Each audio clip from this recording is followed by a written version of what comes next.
कहते हैं कि भाद्रपद महीने का हिंदू धर्म में एक खास महत्व है, क्योंकि जन्माष्टमी से लेकर गणेश चतुर्थी तक कई बड़े त्योहार इसी महीने में पड़ते हैं। इसी कड़ी के बीच में हरतालिका तीज का भी विशेष महत्व है, जिसे पूरे देश में सेलिब्रेट किया जाता है और उसके तुरंत बाद गणपति बप्पा का आगमन होता है। और अगर गणेश चतुर्थी की बात की जाए तो इसे भी बहुत ही धूमधाम के साथ मनाया जाता है। आपको बता दें कि भाद्रपद मास के शुक्ल पक्ष की चतुर्थी तिथि को बप्पा का जन्म हुआ था। इस दिन को गणेश चतुर्थी के रूप में मनाया जाता है और इस दिन से 10 दिनों तक चलने वाले गणेश उत्सव की भी शुरुआत होती है। और अगर आप भी गणेश उत्सव को सेलिब्रेट करते हैं या पहली बार गणेश जी की स्थापना करने वाले, तो ये वीडियो आपके लिए। नमस्कार, एक बार फिर से आप सभी का आपकी खबर में बहुत बहुत स्वागत है और मैं हूँ आपके साथ सुप्रिया सिंह। तो भाई, गणेश चतुर्थी आने वाली है और इसकी तैयारियां जोर शोर से चल रही है, क्योंकि इस दिन का भक्तों को हर साल बेसब्री से इंतजार रहता है।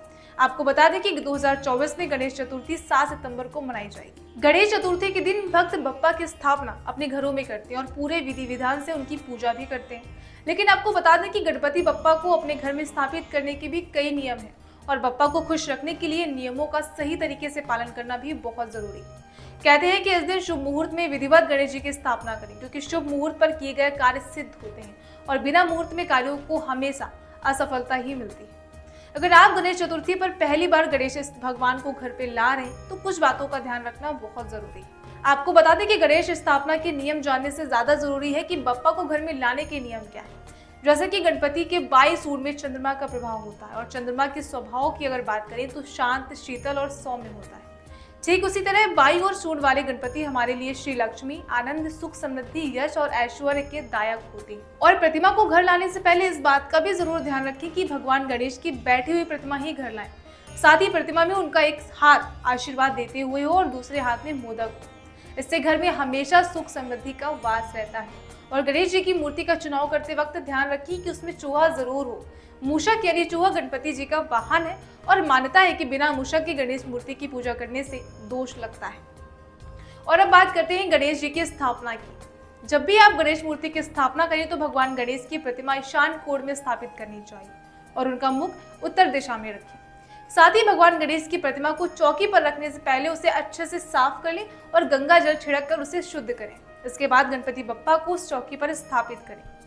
साथ ही भगवान श्री गणेश को गंगा जल से स्नान कराएं। गणपति बप्पा की प्रतिमा के अगल बगल में रिद्धि सिद्धि को भी रखें। अगर मां रिद्धि सिद्धि की मूर्ति नहीं है तो उनकी जगह पर आप उनके स्वरूप में सुपारी भी रख सकते हैं। उसके बाद भगवान की मूर्ति के दाईं ओर एक कलश रखें और उसमें जल भर दें। इसके बाद हाथ में फूल और अक्षत लेकर गणपति बप्पा का ध्यान करें। गणपति बप्पा को फूल, फल और मिठाई का भोग लगाएं। उनकी पूजा में मंत्र ओम गम गणपतये नमः का जाप करें और पूजा के लास्ट में भगवान श्री गणेश की आरती उतारें। और भगवान गणेश की स्थापना करने के बाद और भी कई चीजें हैं जिन्हें आपको ध्यान रखना बहुत जरूरी होता है। जैसे कि अगर आपने अपने घर में भगवान गणेश की स्थापना की है तो उनकी मूर्ति के साथ हर वक्त कोई ना कोई मौजूद रहना चाहिए। साथ ही ये भी ध्यान रखें कि गणेश की स्थापना के बाद केवल सात्विक भोजन ही पकाएं, उनका और उसका ही सेवन करें। और आप जो भी खाना बनाएं उसे पहले भगवान गणेश को अर्पित करें। आपके घर में खुशी और पॉजिटिव जैसा माहौल रहना चाहिए। याद रखें कि इस त्योहार के दौरान भगवान गणेश को अपने घर पर लाना आपके घर में एक मेहमान के आने जैसा, इसलिए उनका खुशी के साथ स्वागत करें। और जब तक आपके घर में गणपति बप्पा विराजमान है तब तक उन्हें कभी भी अकेला नहीं छोड़ें। वही विसर्जन के दौरान मूर्ति को पानी में विसर्जित करने से पहले भी भगवान गणेश की आरती और पूजा करें। तो उम्मीद है कि आपको ये जानकारी अच्छी लगी होगी। इस रिपोर्ट में फिलहाल बस इतना ही। आप अपना ख्याल रखें और देखते रहें आपकी खबर।